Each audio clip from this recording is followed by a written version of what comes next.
Sir admonish, to scold hmm gently, to warn. क्या चीज है, पहले ये पढ़ा करो वर्ब।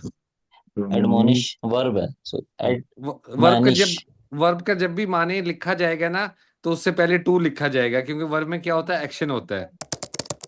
जी सर। स्कॉल्ड का मतलब होता है तौहीन या बेइज्जती करना या डांटना, लेकिन कैसे, gently. Gently. To to warn warn यानी कि का मतलब खबरदार होता करना। है इंतबाह करना, खबरदार सही। करना। जी सर। जी sir. The boy's father admonished them not to eat the pie he had just baked. When they didn't so anyway, he admonished them. In the first sentence, admonish means warn. In the second, it means scold gently. Consider yourself admonished not to misuse this word. The noun is admonition, admonish, and the adjective is admonitory, एडमोनिटरी। admonitory. अब एडमोनिटरी Adro- को जरा इस्तेमाल करना। एडमोनिटरी noun है ना, sorry adjective है ना। अब देखो, नाइस बॉय के अंदर नाइस एडजेक्टिव है, ठीक। कोल्ड वेदर जी के सर। अंदर कोल्ड एडजेक्टिव है। तो एडमोनिटरी के साथ कौन सा नाउन होगा जिसके साथ हम एडमोनिटरी लगा सकेंगे? सोचो जरा। सर एडमोनिटरी बिहेवियर हो सकता है। ठीक है। इसके बाद और एडमोनिटरी पर्सनैलिटी हो सकती है। एडमोनिटरी पर्सनैलिटी यार या सूट नहीं करेक्टर। कर रहा। फिर एडवाइस। एडमोनिटरी एडवाइस हो सकती है, और एडवाइस हो सकती है। एड एडमोनिटरी कमेंट हो सकते हैं। यस सर, हो सकते हैं। हो सकते हैं, चलें जी, अगला लफ्ज। मतलब सर अब थोड़ा अगला थोड़ा लफ्ज है ऐसे सोचना करना है, थोड़ा थोड़ा, ज्यादा टाइम नहीं देना। अगला वर्ड है एड्रॉयड। हाँ जी। एडजेक्टिव है स्किलफुल, जी। Clever, shrewd. Julia was an adroit salesperson. His high skill, pitched back up by extensive product knowledge, near always resulted in a sale. Adroit comes from French word for right, as in the direction, and refers to an old superstition that right-headedness is superior. It's a synonym of dexterous, which comes from Latin for right and antonymous of gushy and gosh. maladroit. My brilliant accountant adro- Gosh, my brilliant accountant adroitly whipped my taxes into shape, then made a gauche remark about my ignorance of financial matters. ठीक है, एडवर्डली यहाँ पे as sir ए अगला adverb use हुआ अगला है। जी sir. अगला वर्ड है एडुलेशन। एजुलेशन। वाइड नाउन ये है। ये इसकी ये एडुलेशन। प्रोनाउंसिएशन ये देख लिया करो। अब ये जो ले है ना, ये कैपिटल में लिखा है, इस पे ज्यादा एम्फसिस करना है, एजुलेशन।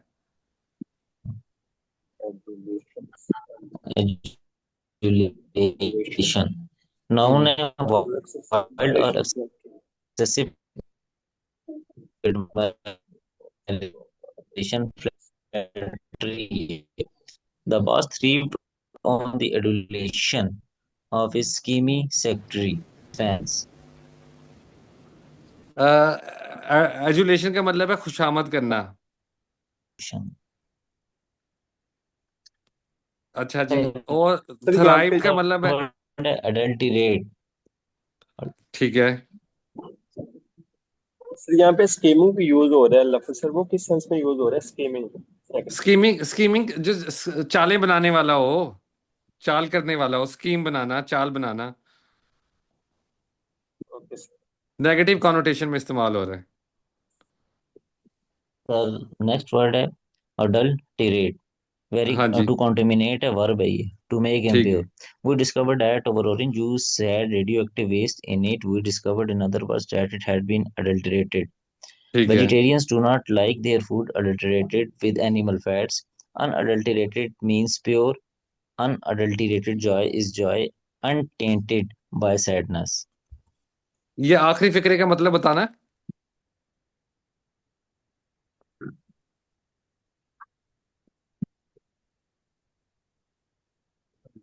जिस खुशी में मिलावट ना हो, हम्म।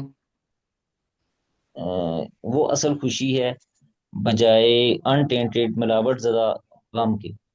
ठीक है। अच्छा ये बताओ कि अनडल्टरेटेड जॉय के अंदर जॉय क्या चीज है, और अनडल्टरेटेड क्या चीज है? ये अनरिलेटेड एडजेक्टिव है। जॉय जय क्या है? वर्ब है। जॉय नाउन है। नो सॉरी, नाउन है। इज क्या है?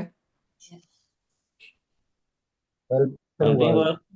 हेल्पिंग वर्ब है। जब मेन वर्ब नहीं होगा तो ये मेन वर्ब कंसीडर होगा। जी सर। जॉय क्या है फिर? फिर जय सर, फिर वो एडजेक्टिव। Noun noun. सही सही सही, नाउन। जनाब डेली सर्विस को कितना टाइम है? फिर डेली अनटेंटेड इवेंट क्या समझ चीज का। है? अनटेंटेड फिर वर्ब। एडजेक्टिव। एडजेक्टिव, ठीक है। फिर जी by by sadness. By preposition sadness क्या है? नाउन है।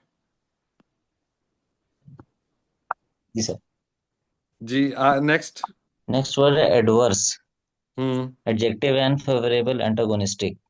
ठीक है। We had to play our soccer match under adverse conditions. It was snowing, and only three members of our team had bothered to show up. Airplanes often don't fly in adverse weather. An airplane that took off in bad weather and reached its destination safely would be said to have overcome adversity. Adversely Adversity noun means है। misfortune. Adversity. Adversity means misfortune or unfavorable circumstances. To do something in the face of adversity is to undertake a task वालेकुम अस्सलाम। despite daily event submit obstacles. कितना time है? Some people are at their best in adversity because they rise to the occasion. A word जनाब का often कितना time है? confused. बस time दसो हमें। A सर ये word अपना often माइक बंद कर conf- लें, आपकी आवाज अडल्ट्रेट हो रही है। बस लेट ना करना, जल्दी करो। A word often confused with adverse in averse. नहीं नहीं नहीं, तुझे ठीक है। अपडेट The करके two फिर are कर लो। related, मेरी but they बात तो don't 10 mean मिनट ज्यादा quite the लेट ना same thing. A करना। person who is averse to do something is a person who doesn't want to do. To be averse to something is to be opposed to doing it, to have an aversion to doing it. ठीक है। Aversion क्या हो गया? Aversion noun होगी, और जिस तरह की आपकी कंडीशंस हैं तो आप कह सकते हो कि एडवर्स कंडीशंस हैं। ठीक है रिजवान। जी सर, जी सर, सही। अच्छा, मेरे ख्याल इतने काफी हैं। जी सर। पाँच। या एक लफ्ज और कर लें?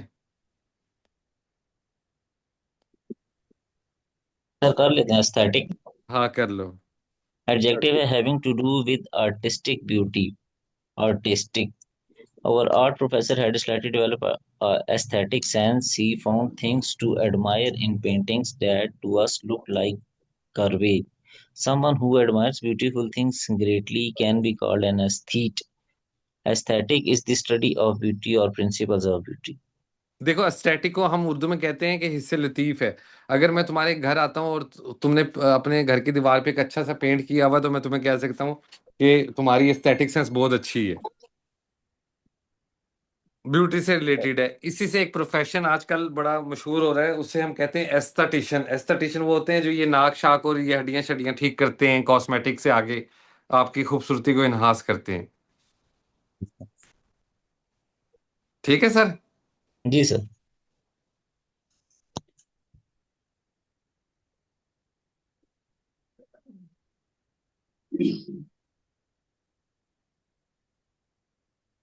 नबील मियाँ। Sir passage number 15। Right sir.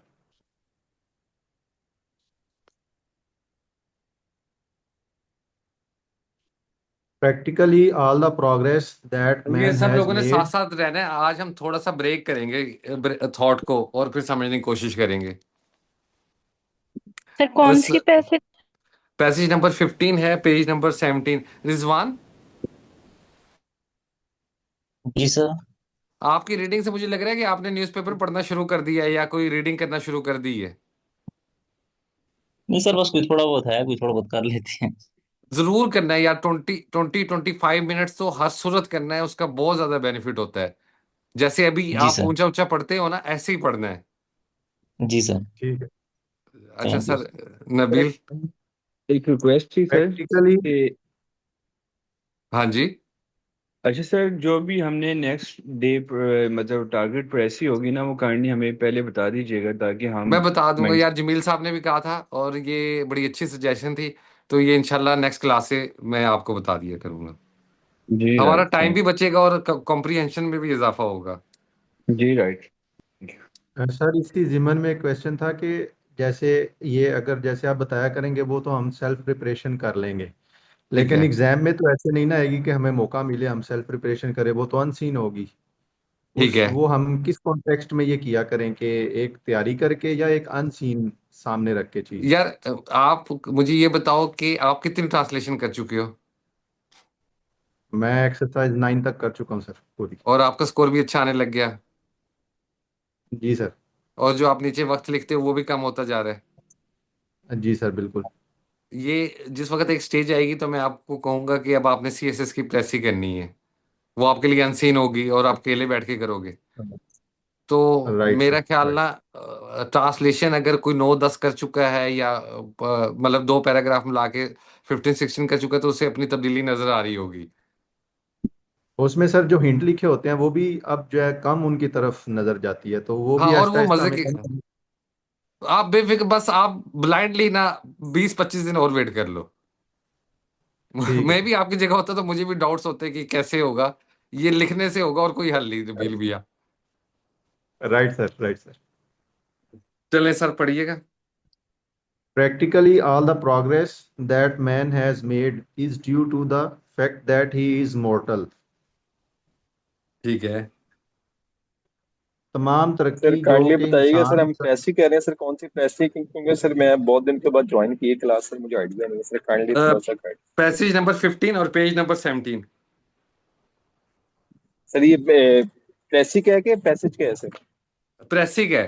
प्रेसी passage 15 okay की सर, करेंगे आज हम। ओके सर थैंक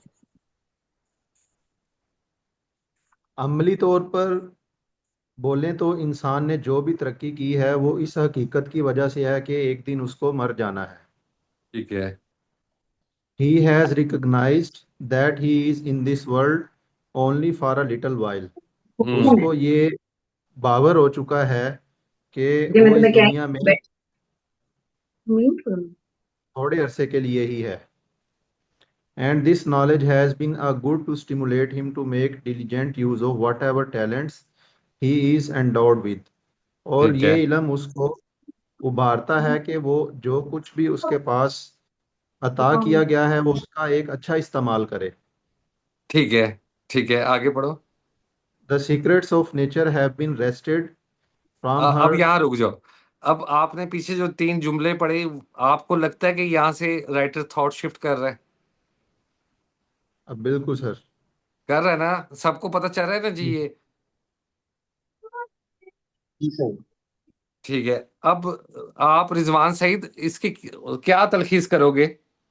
तलखीस प्रेसी को उर्दू में तलखीस कहते हैं। जी सर। सर इसकी इसलिए से ही बनती है कि हम्म। इंसान को इस हकीकत का इदराक है कि उसने एक दिन मर जाना है, लिहाजा उसके पास जो भी चीजें अल्लाह ने अता की हैं या जो भी चीजें उसके पास मौजूद हैं उनका एहसन तरीके से बेहतर तरीके से इस्तेमाल करे। ये तो आपने तशरीह कर दी ना। जी सर। इसे एक जुमले में शॉर्ट में बयान करो। Make better use of what is available. ये डायरेक्ट हो गया, इसे इंडायरेक्ट करना है बस। डाल। We should make better use of what is available. We should say अगर जुमला शुरू करोगे फिर डायरेक्ट एक्सप्रेशन हो जाएगा, हमने तो इंडायरेक्ट करना है।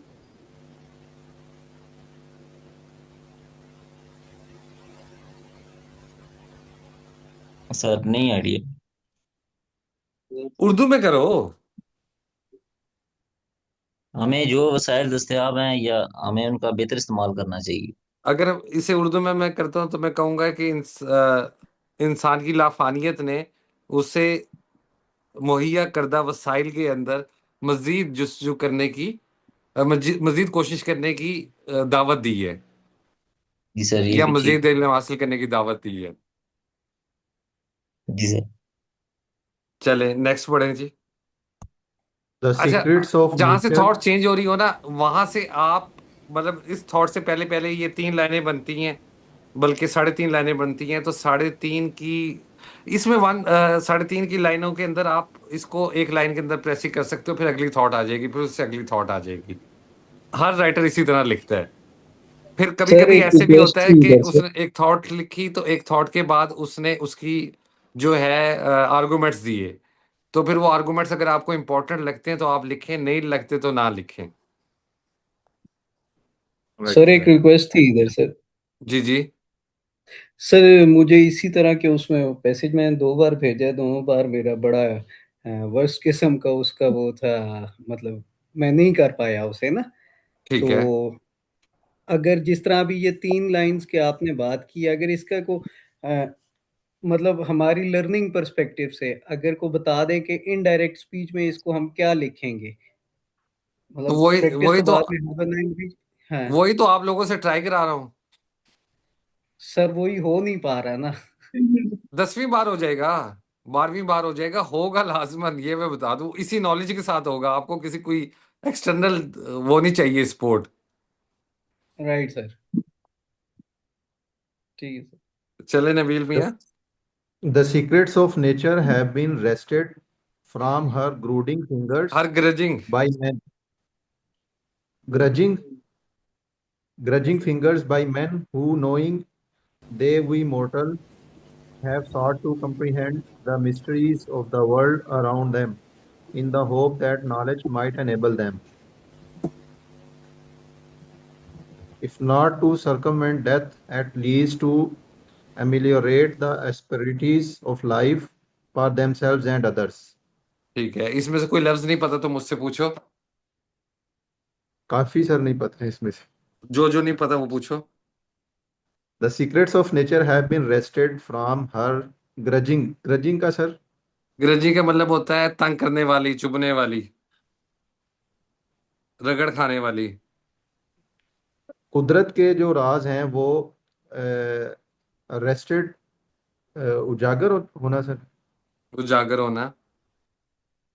उजागर होते हैं उस बाय मैन हु, आदमी के तंग करने वाले हाथों से, रगड़ने वाले हम्म। हाथों से। मुहावरतन नोइंग दे, तर्जमा क्या होगा?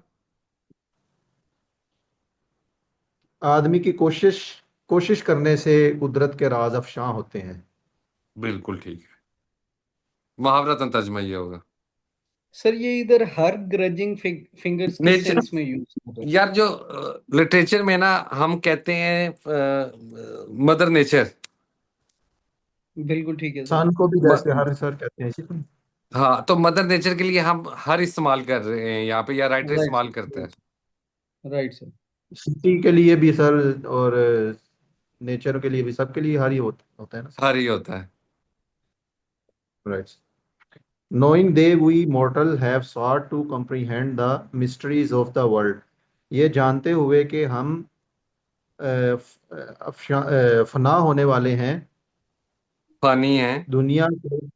दुनिया के राज कंप्रीहेंड करने की कोशिश, करते हैं। तलाश में करते हैं, of the world around them, in the hope, इस उम्मीद के साथ, that knowledge might enable them, के इल्म उन्हें इस काबिल करेगा, if not to circumvent death. Circumvent का सर मतलब क्या होगा? रोकना। कि अगर मौत को वो रोक नहीं सकते, at least to ameliorate the asperities of life, कम अज कम जिंदगी की जो शक्तियां। खुशियां हैं सर, अस्पेरिटी, शक्तियां। जिंदगी की शक्तियां हैं उनको झीलें, हाँ, झेलें। ऑफ उन लाइफ जो फॉर जिंदगी की देमसेल्फ। सर्दियां उन्हें आपके सर में दर्द है, मैं आपको कहता हूँ डिस्प्रिन ले लो, इट विल एमेल्यूरेट योर पेन। एमेल्यूरेट का मतलब होता है कि ये आपके जो दर्द को कम करेंगी। Right sir, right. For themselves, अपने आप के लिए और दूसरों के लिए। ठीक है। All our instincts and emotions, हमारी तमाम इंस्टिंक्ट सर क्या होगा? इंस्टिंक्ट से पहले यहाँ फिर लग रहा है थॉट चेंज हो रही है या नहीं? जी सर, और फिर अपनी तरफ आ गया, हाँ। नेचर से हटके फिर। ऑल ओवर इंस्टिंक्ट, इंस्टिंक्ट कहते हैं जिबिल्लत, जैसे बिच्छू की जिबिल्लत होती है काटना। जी जी जी, नेचर। इसी इसी तरह हम ना लाखों साल जो हमारे अंदर जीन्स है ना, वो जीन्स लाखों साल जंगलों के अंदर रहे हैं, जहाँ नबील कोई आज से 10,000 पहले नबील पानी में छलांग लगाता था, मुंह में मछली डाल के बाहर निकल आता था और घर वालों को के लिए ले आता था, बच्चों के लिए। तो वो जिबिलत राइट सर, नबील में भी, रिजवान में भी, हर किसी में मौजूद है। जो बिल्कुल। हमारे अंदर डर है, ये हमारी एक जिबिलत है, जो सदियों से सफर करने के बाद, इर्तिका के बाद, इवॉल्व होने के बाद, एवोल्यूशन के बाद हम तक पहुंची है। इसे जिबिलत कहते हैं। Right sir. All our instincts and emotions, हमारी तमाम जिबिलत और एहसासात आर रीइंफोर्स्ड बाय डेथ, मरने के बाद दोबारा लागू हो नहीं जाते नहीं, हैं। मौत की वजह से नाफिजुल अमल होते हैं, जो भी हमारी जिबिलतें और हमारे इमोशंस हैं। मौत की वजह से नाफिजुल अमल होते हैं। If we were not mortal, अगर हम फना ना होने वाले होते, द हाँ, अब ये पैटर्नल देखो, एंड अब ये मैटरनल, थॉट चेंज हुई है, या जो उसने क्लेम किया उसका आर्गुमेंट दे रहे हैं। अगर हम फना ना होने वाले होते, the hmm paternal and maternal instincts, बाप और माँ की तरफ से जो जिबिलत है, would not dominate our lives, हमारी जिंदगी पर गलबा ना रखती, so hmm strongly as they do, इतना ज्यादा ना रखती जितना वो हैं। ठीक है। If we knew that we should never die, अगर हमें पता होता कि हमें कभी नहीं मरना, we should have no desire for children to perpetuate our names, carry on the succession of the race, हमें ये कतन ख्वाहिश ना होती कि हमारे बच्चे हमारा नाम, परपेचुएट मीन्स बढ़ाना सर, जारी रखना। कि हमारे बच्चे हमारा नाम जारी रखते, on the succession of the race, भाग दौड़ की विरासत अ, में, विरासत में।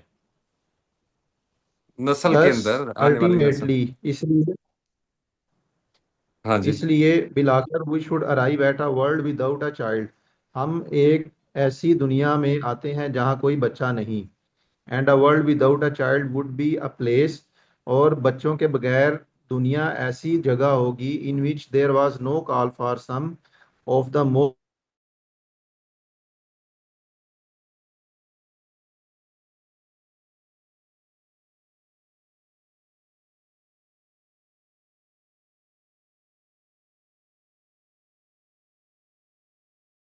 ठीक है। And death lends a peculiar sanctity, too. Sanity.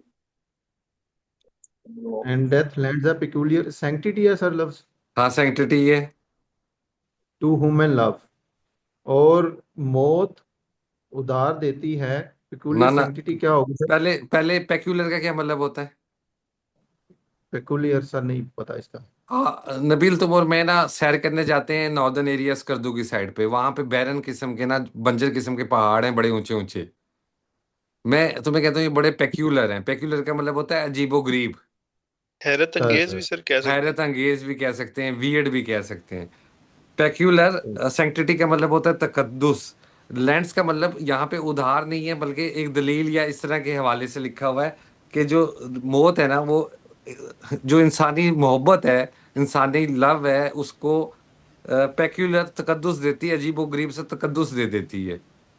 आपने देखा होगा सर जब कोई बंदा फोत हो जाता है हमारे इर्द गिर्द, हम चाहे उसकी जिंदगी में जितने भी खिलाफ हों, हम उसके बाद, हम में से अक्सर उसकी खूबियां गंवाने लग जाते हैं फौरन के फौरन, क्योंकि वो बिल्कुल सर, फोत हो बिल्कुल। चुका होता है। मतलब कह सकते हैं कि मौत इंसान को जिंदगी देती है। हाँ, सर, इंसानी a मोहब्बत को। man may love a man may love his books, एक इंसान अपनी किताबों से मोहब्बत कर सकता है, but the love he bears to his wife, लेकिन जो मोहब्बत वो अपनी वाइफ से रखता है, हिज चिल्ड्रन, हाँ। अपने बच्चों से, और हिज फ्रेंड्स, या अपने दोस्तों से, इज समथिंग डीपर, वो इससे ज्यादा गहरी है, एंड हम्म मोर सबलाइम, और ज्यादा, सबलाइम मीन्स सबलाइम, अरफा। अरफा, अरफा। अरफा, अरफा, बुलंद, बुलंद।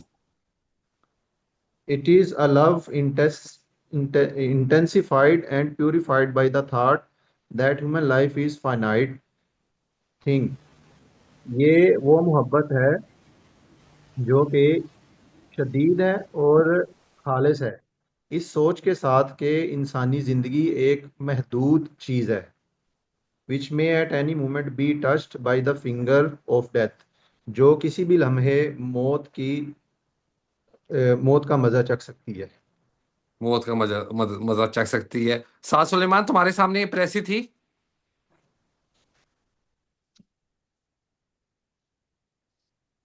साद सुलेमान, जी सर। जी सर थी। अब मुझे बताओ इसमें से बेसिक थॉट कौन सा है, आर्गुमेंट कौन सा है, एग्जाम्पल कौन सी है? जल्दी से बताना है।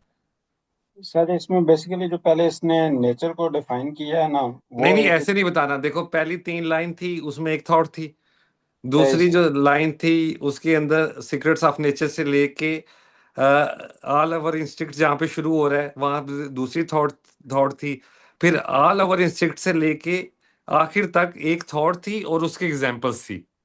जी बिल्कुल ऐसे ही है सर। आपने बिल्कुल इस तरह ये समझने की कोशिश करनी है अब से आगे पैराग्राफ्स को। जी ठीक हो गया सर। ठीक है, ये एक थॉट की एक वो बनेगी, प्रेसी बनेगी, दूसरी थॉट की दूसरी प्रेसी बनेगी, और जो नीचे एग्जांपल्स हैं, एग्जांपल्स में से आपने एक दो चीजें देखनी है जो आपको इंपॉर्टेंट लगती होंगी। ठीक हो गया सर। ठीक है, समझ रहे हो ना? जी सर। ठीक हो गया। सर, इसमें से एक चीज पूछनी थी जी जी। कि जब एग्जाम्पल्स या किसी चीज को डिफाइन करता है तो वो हम सेम वर्ड्स यूज कर सकते हैं या ना उसके। ना ना ना ना, प्रेसी का मतलब ये है यार कि आपने, जो राइटर ने चीज आपको दी है ना, उसके अंदर से फजूल चीजें निकाल के जो उसका कोर है वो आसान तरीन और क्लैरिटी के साथ सिंपल लैंग्वेज में आपने लिखना है, इनडायरेक्ट एक्सप्रेशन में खुद से। Sir, passage number 6। हाँ जी। सर ये एक दो छोटे शायद इसीलिए नहीं। सही सही। सर ये जो इसमें पॉम्पस पेडेंट का वर्ड यूज हुआ है, हम्म। ये नेगेटिव सेंस में यूज होता है या ये पॉजिटिव में भी यूज हो नेगेटिव सकता है? कॉनोटेशन में। सिर्फ नेगेटिव कॉन्टेशन में? हाँ, ठीक सर। पॉम्पस का मतलब होता है जैसे ब्राइडल सूट एक पॉम्पस सूट होता है, सॉर्ट ऑफ कह सकते हैं। या ये वैसे फिल्म इंडस्ट्री में बड़ा इस्तेमाल होता है लफ्ज, बहुत ज्यादा नुमाइश करना या शो ऑफ करना। सही है। ठीक है जी। Right sir. सर इसमें ये जो लिखा हुआ है sordid as was his career, इसका क्या मतलब है सर? या सॉर्डिड का मतलब ये होता है, मैं कहता हूँ, सपोज मैं कहता हूँ कि माई स्ट्रीट इज सॉर्डिड, गलीज गलाजत, फिजिकल भी हो सकती है और विर्चुअल भी हो सकती है। आप कह सकते हो योर माइंड इज सॉर्डिड। ठीक हो गया सर।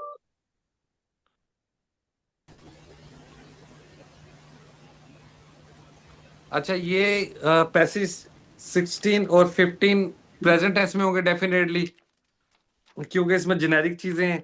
और पैसेज 17 आपने खुद करना है, न्यूज़पेपर है, पास्ट में होगा, न्यूज आर्टिकल है, सॉरी न्यूज पीस है।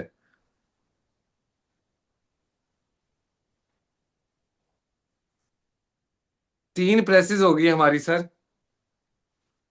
Right sir. और अब हम आते हैं ट्रांसलेशन। जिन लोगों के ट्रांसलेशन में 5-6 नंबर आ रहे हैं वो ट्रांसलेशन अपनी मर्जी से ज्यादा से ज्यादा कर सकते हैं, उनका काम नहीं बढ़ जाएगा।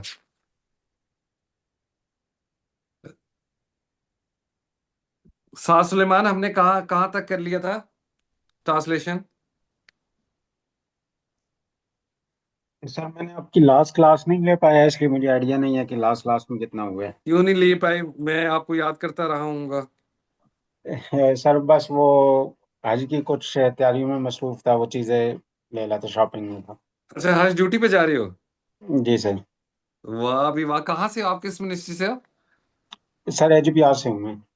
ओके, चलो यार, अल्लाह आपको कामयाब करे। वहां पे यार टाइम निकालना है पढ़ाई का आपने। जी सर ट्राई तो है।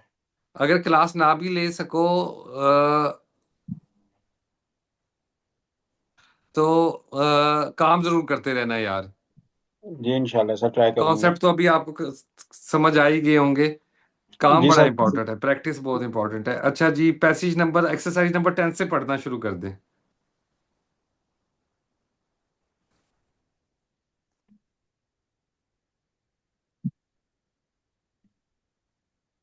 तो मैं पढ़ूं? अब पेपर है तो पढ़ लो आप। आसमान पर फिर बादल जमा हो गए, बिजली चमकी और इतनी खौफनाक कड़क पैदा हुई कि जमीन रलस गई। साथ ही ओले पड़ने लगे। बच्चों ने घबराकर छातों को संभाला और भागकर दरख्तों के नीचे पनाह ली। 10-15 मिनट तक साराबारी होती रही। सारी जमीन सफेद हो गई। ओले थमे तो सबने घर की राह ली। सर्दी से हाँफते ठिठुरते घर पहुंचे। चाय पीकर कंबल ओढ़े तो कुछ चैन आया। परवेज ने पूछा, अब्बा जान, ये ओले क्या होते हैं? अच्छा देखो, अब ना ये आप में से कुछ लोग ये गलती कर रहे हैं।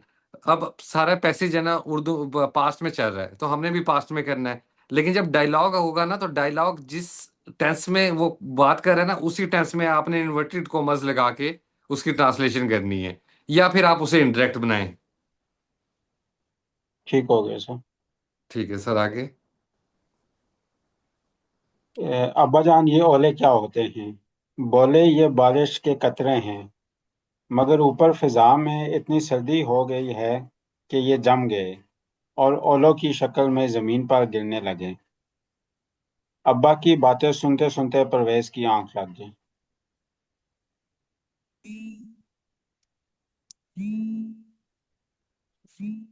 जी नेक्स्ट। पेशावर में एक 70 साला बूढ़ा फकीर अंधा बनकर गाड़ियों में भीख मांगा करता था। इस फन में वो इतना माहिर था कि किसी ने उस पे शक ना किया। एक रोज वो बिला टिकट सफर करने के जुर्म में गिरफ्तार हो गया। मजिस्ट्रेट ने इसे 40 रुपए जुर्माना किया। इसने शोर किया कि इसके पास फूटी कूड़ी भी नहीं। इस पर मजिस्ट्रेट ने हुक्म दिया कि इसकी तलाशी ली जाए। चुनाचे उसकी अंदरूनी जेब से 40 रुपए मिल गए। अंधे के लिए ये नुकसान नाकाबिले बर्दाश्त था। चुनाचा इसने आंखें खोल लीं और इधर उधर देखने लगा। इस तरह लोगों को मालूम हो गया कि वो अंधा नहीं है। मजीद तहकीकात से मालूम हुआ कि वो बहुत ही जायदाद का मालिक है।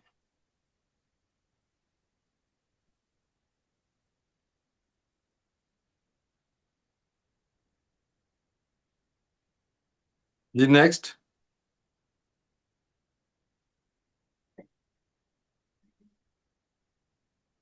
Sir, exercise number 11। जिन मुल्कों के पास अच्छी अच्छी मशीनें हैं, वो छोटे मुल्कों को ये मशीनें देते हैं। लेकिन आपाशी के लिए पानी की कमी हो तो नहरें बनाने या दरियाओं पर बंद बांधने में इनकी मदद करते हैं। कहीं बड़े बड़े कारखाने बनाकर इनकी सनत व हरफत को आगे बढ़ाते हैं। इसी तरह तालीम की तरक्की के लिए स्कूल खोले जाते हैं और बीमारों के इलाज के लिए अस्पताल बनाए जाते हैं। ये सब कुछ इसलिए होता है कि छोटे मुल्क तरक्की करें और वहाँ के बाशिंदे खुशहाल हो जाएं। हमारा पाकिस्तान भी कौमों की इस पंचायत का एक मेंबर है। इसे किसी चीज की जरूरत हो तो इसे बड़े मुल्कों से मिल जाती है। दूसरे मुल्कों को किसी तरह की भी जरूरत पड़े तो पाकिस्तान भी खुशी से इनकी मदद करता है।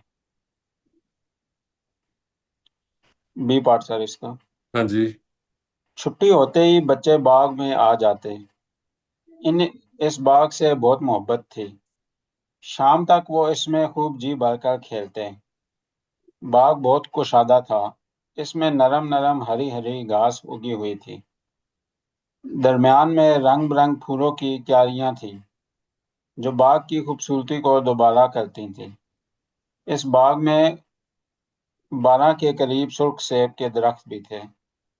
नन्हे मुन्ने खूबसूरत परिंदे इन दरख्तों पर आकर बैठते और मीठे नगमे गाते थे। बच्चे अपना खेल छोड़ छाड़ कर इनके पास आ जाते और बैठकर इनके गीत सुनते। हर बच्चा इस बाग को अपना बाग समझता था। बाग का मालिक गुज़श्ता 7 बरस से यहाँ न आया था। वो अपने एक दोस्त के पास किसी और शहर गया हुआ था। वापसी पर वो अपने बाग में गया। इस वक्त भी बच्चे खेल कूद में मशगूल थे। इनको देखकर वो गुस्से से लाल पीला हो गया। वो अपनी भारी भरकम आवाज में चिल्लाया, तुम यहाँ क्या कर रहे हो? बच्चे एकदम सहम गए और भाग निकले। देखते ही देखते एक तूफान उठा और इसने बाग के दरख्तों को जड़ों से उखाड़ दिया। 12 पढ़ लें रिजवान सईद।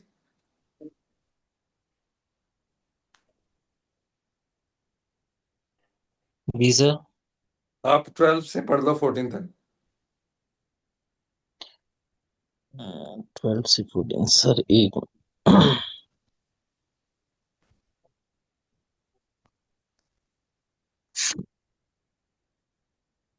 Sir Urdu translation. हाँ, आग तो नहीं लग गई थी तुम्हारी? नहीं सर, वो फोन में ही है ना, ओके, उसी वजह से नहीं थोड़ा यार, वो हार्ड जिसके टाइम पास लगा। है वो। नबील आपके पास हार्ड में है ना? सर अब खोल जी लिया सर। सर। चलो पढ़ लो। गर्मी का मौसम था। समंदर में मछलियों की भरमार थी, ठंडी ठंडी हवा चल रही थी। वो दिन मछलियां पकड़ने के लिए नहायत मौजूद था। शाम के वक्त गांव के तमाम नौजवान मछेरे अपनी अपनी कश्तियां लेकर मछलियां पकड़ने के लिए साले समंदर पे चले गए। गांव में सिर्फ 3 बूढ़े माहीगीर बाकी रह गए। इत्तेफाक से रात को आंधी पड़ी और बड़े जोर से चली और समंदर में तूफान आ गया। मछेरे बेबस हो गए और अपनी कश्तियां गांव को वापस ना ला सके और पनाह लेने के लिए थोड़ी सी दूर शिमाल में एक बंदरगाह में चले गए। दूसरी सुबह गांव की तमाम औरतें बेहद मुतफरक थीं। वो मुतफक्किर। टिकटिकी बांधे मुतफक्किर थीं। वो टिकटिकी बांधे समंदर की तरफ देख रही थीं, लेकिन इनकी निगाह दूर तक नहीं जा सकती थी क्योंकि समंदर में सफेद झाग के बादल उठ रहे थे। टीपू सुल्तान तख्त पर बैठा तो अब इसने भी अपने बहादुर बाप की तरह अज़म किया कि वो हिंदुस्तान में अंग्रेजों की चालों को कामयाब नहीं होने देगा और अपने वतन को इनकी गुलामी के जाल में नहीं फंसने देगा। तख्त नशीन होते ही इसने अपने इरादे को अमली जामा पहनाना शुरू कर दिया। अंग्रेजों ने मराठों को और हैदराबाद के नवाब को अपने साथ शामिल कर लिया, फिर भी टीपू सुल्तान ने हिम्मत ना हारी। एक दिन इसने ये कसम खाई, जब तक अंग्रेजों को अपने मुल्क से नहीं निकाल दूंगा, ना पलंग पे सोऊंगा, ना बेशकीमत लिबास पहनूंगा। इसके बाद इस मर्द मुजाहिद ने जंग की तैयारियां शुरू कर दी। सर 13 भी है। 13 भी है, 14 भी है। पाकिस्तान एक जर... जी सर, पाकिस्तान एक जरी मुल्क है। इसकी 80% आबादी देहातों में रहती है। आम लोग खेती बाड़ी करते हैं। यहाँ गंदम, चावल, कपास और पटसन की काश्त की जाती है। मगरबी पाकिस्तान कपास का घर है और बांग्लादेश पटसन के लिए मशहूर है। खाम पटसन गैर मुल्क को बरामद की जाती है। सुबह सरहद में फल कसरत से होते हैं। जब पाकिस्तान वजूद में आया तो यहाँ बहुत कम कारखाने थे। अब पाकिस्तान ने सनत में भी बहुत तरक्की कर ली है। किस्म किस्म के कारखाने कायम हो चुके हैं। चीनी की पैदावार में बहुत इजाफा हुआ है। पटसन के कारखानों में बोरियां, रस्से और टाट बनाए जाते हैं। वाह में असला साजी का कारखाना चल रहा है। करनाकली पेपर मिल्स एशिया भर में कागज का सबसे बड़ा कारखाना है। अब पाकिस्तान दिन दुगनी रात चुगनी तरक्की कर रहा है। वो जल्दी से नीचे उतरा और बाग में आ गया, लेकिन जो ही बच्चों की नजर इस पर पड़ी वो इतने डरे कि फौरन दरख्तों से उतरकर भाग गए।